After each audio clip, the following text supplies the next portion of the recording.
Merci Alain de me recevoir, moi aussi je suis ravi d'être là. J'aime beaucoup le nom de... Le 3 juillet 2023, un silence pesant s'installe à la sortie du tribunal de Paris. Harry Roselmack, autrefois incarnation du journalisme d'élite, s'éloigne sans un mot. À ses côtés, son épouse Chrislène n'est plus là. Après plus de 20 ans de vie commune, le couple modèle se sépare. Le choc est immense. Pourquoi ce divorce a-t-il tant bouleversé la France ? Quelle vérité se cachait derrière ce sourire impeccable et cette image d'homme parfait ? Était-ce seulement une rupture intime ou le symptôme d'une identité broyée par la célébrité ? Et surtout, que s'est-il réellement passé dans l'ombre loin des caméras et des plateaux de TF1 ? Le scandale ne fait que commencer, et les confidences qui suivront n'épargneront personne. Harry Roselmack est né le 20 mars 1973 à Tours, dans une France qui ne voit alors que très rarement des visages noirs à la télévision, encore moins au journal télévisé du soir. Fils d'immigrés antillais, élevé dans une famille modeste, il incarne dès le départ une forme de discrétion et de détermination silencieuse. Ce garçon réservé grandit dans l'ombre, mais avec une soif irrépressible de comprendre le monde. Étudiant en journalisme à l'École supérieure de journalisme de Paris, il fait ses premières armes sur Radio France, puis dans la presse écrite. Dès les années 2000, il s'impose comme une plume sûre, une voix rassurante, un esprit rigoureux. Son ton posé et sa prestance rare lui ouvrent les portes de TF1, la chaîne reine. En 2006, lorsqu'il devient remplaçant de Patrick Poivre d'Arvor aux 20h, une page s'écrit. Pour la première fois, un homme noir incarne la figure de confiance des foyers français. Mais derrière cette ascension se trouve une femme, Chrislène Roselmack. Infirmière de formation, elle est de celles qui fuient les projecteurs, mais qui bâtissent les fondations. Le couple s'est rencontré dans les années 90, bien avant la notoriété. Ils se sont aimés dans l'anonymat, mariés sans tapage, et ont eu 3 enfants. Leur union était souvent citée comme un modèle. Dans les rares interviews où Harry évoquait sa vie privée, c'était pour louer la stabilité, l'équilibre, la force tranquille de son épouse. Ils formaient une exception dans le paysage médiatique français, un couple noir, cultivé, discret, admiré. Sur les plateaux, dans les magazines ou en famille, rien ne semblait les atteindre, pas de scandale, pas d'écart. Ils incarnaient l'image d'un amour solide, résistant à la célébrité, au temps, aux pressions. À l'époque, beaucoup les voyaient comme les Obama français, une comparaison flatteuse mais aussi lourde de symboles. Car au fond, derrière l'idéal, que savait-on vraiment de leur quotidien ? Ce mythe, patiemment construit sur 2 décennies, a volé en éclats en 2023. Et peu à peu, les fissures ont commencé à apparaître, laissant deviner ce que l'on avait trop longtemps refusé de voir, un malaise, un tiraillement, une déconnexion silencieuse. Une confidence captée par un proche hante encore ceux qui l'ont entendue. On formait un beau couple, mais étions-nous encore un couple tout court ? Derrière les sourires, une question se pose. Depuis quand le lien s'était-il effliché ? Et si le plus grand mensonge n'avait jamais été dit à haute voix, mais soigneusement mis en scène, jour après jour. Pendant plus d'1 décennie, Harry Roselmack n'a pas seulement été un journaliste, il a été un symbole. Un homme à la voix grave, à l'élégance sobre, capable de passer de l'actualité brûlante au documentaire d'immersion, avec une aisance déconcertante. Il n'était pas seulement respecté, il était admiré. Lorsque TF1 annonce en 2006 qu'il assurera les remplacements du 20h, le journal télévisé le plus regardé de France, l'impact est immédiat. Dans un pays encore fracturé sur les questions de représentation, l'image d'un homme noir, mesuré, cultivé, digne à cette place-là, marque une rupture. Pour la première fois, des milliers de foyers voient en lui non pas une exception, mais une nouvelle normalité. L'audience est au rendez-vous. Les médias parlent d'une révolution tranquille. Les éditorialistes saluent son ton apaisé, sa rigueur, sa capacité à incarner la neutralité sans froideur. Il est là sans en faire trop, il rassure, il inspire. En quelques mois, il devient un des visages les plus familiers de la télévision française. Mais Harry Roselmack n'est pas homme à se contenter d'un fauteuil confortable. En 2008, il lance l'émission Harry Roselmack en immersion, un format inédit qui le plonge au cœur des réalités sociales les plus complexes, quartiers sensibles, hôpitaux psychiatriques, prisons, sectes, zones de non-droit. À chaque épisode, il se dépouille de son statut de star pour aller toucher l'humain, le brut, l'invisible. Cette série documentaire devient un tournant. Elle consolide son image d'intellectuel engagé, d'observateur lucide, d'homme de terrain. Il n'a pas peur de déranger, mais toujours avec une élégance rare. Jamais une phrase de trop, jamais un regard de jugement. Dans les coulisses, on parle d'un homme exigeant mais juste, toujours respectueux, parfois secret. Il ne cherche pas la lumière, mais il sait la capter. TF1 lui confie alors d'autres programmes emblématiques, comme 7 à 8, un magazine de société diffusé chaque dimanche, où il incarne avec brio la grande interview de fin d'émission, celle que les invités redoutent autant qu'ils convoitent. Dans le même temps, il devient une figure emblématique de l'élite noire française. Invité à l'Élysée, sollicité pour des conférences sur les médias et la diversité, il inspire une génération entière de jeunes journalistes issus des minorités. Et dans cette ascension fulgurante, il y a toujours Chrislène. Sur les tapis rouges, elle apparaît à ses côtés, discrète mais élégante, comme un point d'ancrage. Ils donnent une image d'unité, d'équilibre. Ils ne vantent pas leur couple, mais ils ne le cachent pas non plus. Ce sont les Roselmack, une entité, presque une institution. Dans les classements des personnalités préférées des Français, Harry flirte régulièrement avec le top 10. Il est le gendre idéal, le père attentionné, le professionnel intègre. Il publie un roman en 2011, Novilu, un texte allégorique sur le pouvoir et l'oubli, salué pour son audace littéraire. Il est invité sur les plateaux de France Inter, France 5, Canal+.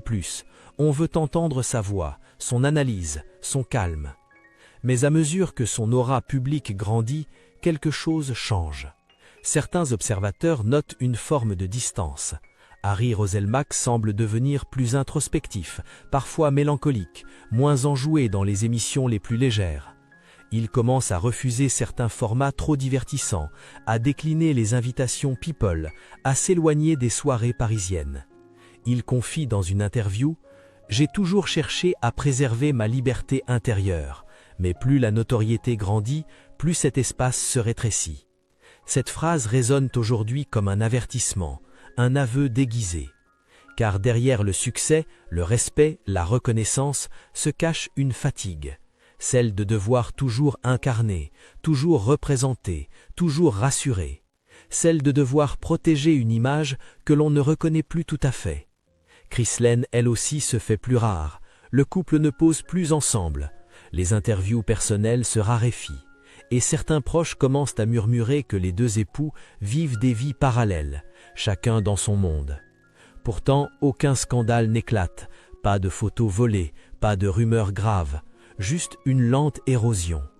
En 2018, lors d'une émission spéciale sur la diversité, un journaliste lui demande « Est-ce que c'est dur d'être un modèle ?» Il sourit longuement avant de répondre « Ce qui est dur, c'est de ne pas avoir le droit à l'erreur. » Ce soir-là, l'audience a applaudi la sincérité, mais très peu ont compris le cri d'alarme. Et pendant ce temps-là, dans l'intimité, quelque chose s'effondre, lentement, silencieusement, jusqu'au jour où le silence ne suffit plus. Le 5 juillet 2023, le magazine Voici fait sa une sur une phrase choc. Harry Roselmack divorce, il ne se reconnaissait plus dans sa propre vie. En quelques heures, la nouvelle inonde les réseaux, la presse, les forums. L'homme discret, respecté, celui que l'on croyait immunisé contre les tempêtes, vient de déposer les armes.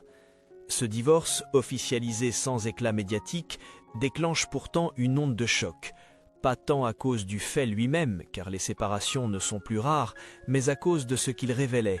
Un écart abyssal entre l'image publique d'un couple parfait et la réalité d'un éloignement ancien.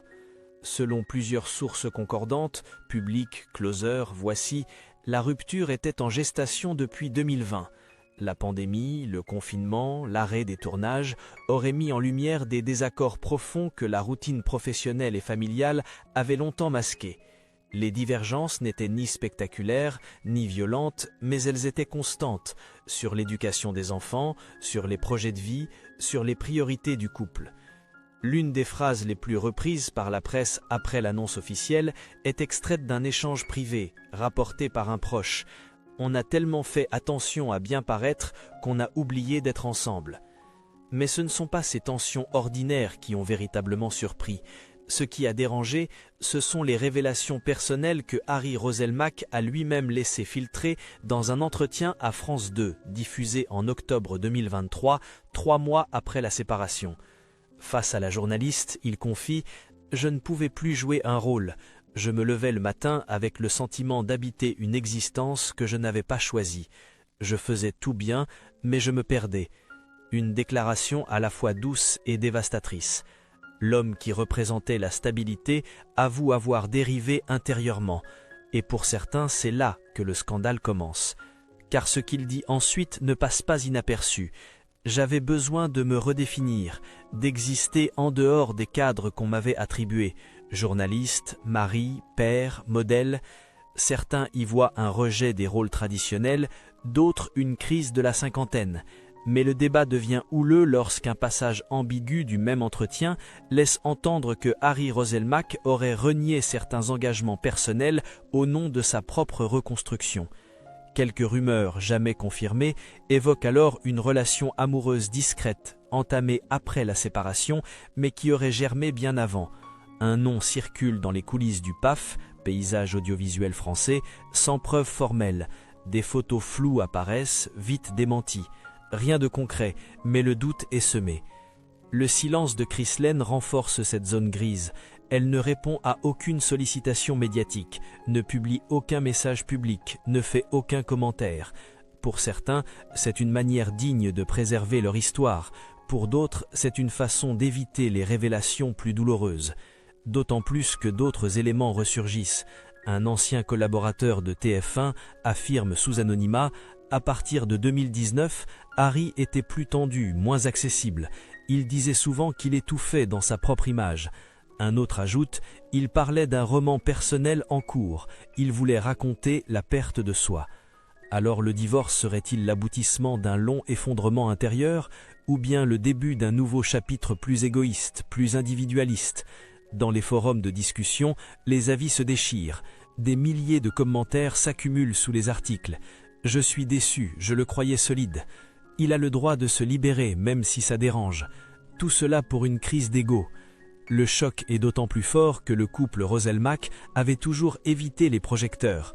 Contrairement à d'autres stars du petit écran, il ne s'était jamais prêté au jeu des magazines People, des interviews croisées, des confidences grand public. Leur discrétion était une armure, devenue peut-être une prison. Et dans l'ombre de cette séparation, une question obsède. Qui était vraiment Harry Roselmack derrière la vitre du JT, derrière l'homme calme et parfait ? Une source proche de la famille, interrogée par Le Parisien, glisse une phrase troublante. Il a passé 20 ans à se battre pour que ses enfants aient une image propre de lui, et il a fini par se demander si c'était encore lui cette image. Un divorce ce n'est pas toujours un scandale, mais lorsqu'il révèle une fracture entre la personne et le personnage, entre le mari et l'homme libre, il devient un miroir tendu à une société entière. Et ce miroir, en 2023, a laissé voir des fissures que plus personne ne pouvait ignorer. Le divorce d'Harry Roselmack n'a pas été une simple rupture sentimentale.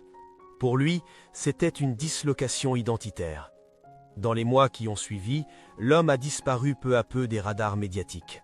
Plus d'interviews, plus d'émissions, plus d'actualité. Seulement un silence, long, inhabité. Les fans se sont interrogés. Que devient-il ? Pourquoi s'effacer ainsi, lui qui incarnait tant de choses pour tant de gens ? Ce retrait, loin d'être stratégique, s'apparente à un besoin vital, un exil intérieur. Des proches affirment qu'il a traversé une période de remise en question profonde. Il aurait refusé plusieurs offres de collaboration avec France Télévisions et même décliné une proposition pour animer une émission politique hebdomadaire. Selon un ancien collègue, il disait qu'il n'avait plus envie de parler à tout le monde, s'il ne savait plus quoi dire à lui-même. Cette phrase résume le gouffre dans lequel Harry semblait plongé. L'homme public, l'icône d'intégrité et de calme, se dérobait. Il ne fuyait pas les médias, il fuyait ce qu'il était devenu à leurs yeux. Dans un court message publié sur son compte Instagram, des mois après sa disparition médiatique, il écrit « Je suis en train d'apprendre à vivre sans devoir expliquer qui je suis. » Aucune image, aucun commentaire, juste cette phrase suspendue, comme un cri silencieux. Ce retrait est aussi une épreuve pour sa famille. Ses enfants, qu'il a toujours protégés, doivent désormais vivre avec une double réalité, celle d'un père aimant, présent, mais aussi d'un homme qui n'a pas réussi à faire durer ce que tout le monde croyait inébranlable. Dans une rare prise de parole, une amie proche de Chris Lane confiera au journal Le Parisien « Elle a souffert en silence. Elle s'est sentie trahie, pas tant par une infidélité, mais par le fait qu'il ait cessé de vouloir être eux. Un abandon silencieux, progressif, mais qui a fait mal, très mal. » Pendant ce temps, dans l'espace public, la figure d'Harry Roselmack se brouille. Il n'est plus l'idéal, il est devenu un point d'interrogation. Certains médias conservateurs le critiquent pour avoir trahi l'image qu'il représentait. Des éditorialistes lui reprochent d'avoir déçu ceux qui voyaient en lui une exception française. Mais peut-on reprocher à un homme d'avoir voulu cesser de jouer un rôle ? Un extrait de son roman inachevé, publié discrètement sur un blog littéraire en janvier 2024, éclaire peut-être son désarroi. Le héros parfait est souvent un homme brisé qu'on empêche de tomber. Le problème, c'est que parfois il veut juste toucher terre. Une phrase puissante, qui résonne avec l'effondrement discret mais profond qu'il traverse. Car il ne s'agit pas ici d'une chute brutale, mais d'une érosion lente, invisible, qui finit par ouvrir une faille impossible à ignorer. Dans une société française en quête de modèle, le cas Roselmack interpelle. Il met en lumière le poids immense de la représentation, l'attente permanente d'exemplarité, surtout pour un homme noir dans les médias. Il ne devait pas seulement bien faire son travail, il devait incarner une utopie, une exception, un idéal sans faille. Et lorsqu'il a cessé de jouer ce rôle, c'est toute une partie de l'opinion publique qui s'est sentie orpheline. Orpheline d'un repère, d'une fiction rassurante. Mais pour Harry Roselmack, ce deuil-là était nécessaire. Il fallait perdre pour peut-être un jour renaître. Aujourd'hui, il vit à l'écart de Paris. Il se consacre à l'écriture, à ses enfants, à un projet personnel qu'il refuse encore de nommer publiquement. Il n'est pas disparu. Il s'est soustrait. Et peut-être que la véritable tragédie, ce n'est pas le divorce, c'est d'avoir dû attendre la destruction d'un monde personnel pour pouvoir enfin dire « je suis moi ». Il y a des séparations qui bouleversent plus qu'un simple couple. Il y a des silences qui en disent plus long que les scandales criés dans la presse. Et il y a des figures publiques qui, en tombant le masque, dévoilent aussi nos propres illusions. Le divorce de Harry Roselmack n'a pas seulement mis fin à un mariage, il a révélé une vérité plus dérangeante. Même les icônes les plus solides peuvent se perdre dans l'image qu'elles renvoient. Même les figures les plus rassurantes peuvent être broyées par l'attente des autres. Pendant des années, Harry Roselmack a été le miroir dans lequel une partie de la France aimait se reconnaître, calme, posé, intègre, amoureux, fidèle, père présent. Mais que reste-t-il quand ce miroir se fissure, quand l'homme derrière l'image demande simplement à respirer, à douter, à changer ? Dans une société avide d'exemples parfaits, la liberté d'échouer, de se redéfinir, de ne plus correspondre, devient un acte de courage. Et si le vrai scandale n'était pas sa séparation, mais notre incapacité à accepter que nos modèles sont aussi humains ? Aujourd'hui, il ne reste plus de traces visibles du couple Roselmack. Les photos ont disparu des réseaux, les interviews croisées ne sont plus qu'un souvenir d'archives. Mais au lieu d'un vide, c'est peut-être une nouvelle page qui s'écrit, une page silencieuse mais honnête. Et à vous, spectateurs de cette histoire, que reste-t-il ? Croyez-vous qu'on puisse encore aimer un homme pour ce qu'il devient et non pour ce qu'il représentait ? Peut-on respecter un être humain qui ose dire « je ne veux plus jouer le rôle qu'on m'a donné » ? Et vous ? Quelle image de vous-même continuez-vous à porter simplement parce que les autres vous y ont enfermé ? Si cette vidéo vous a touché, abonnez-vous, car derrière chaque nom célèbre se cachent des vérités que personne n'ose raconter, sauf ici.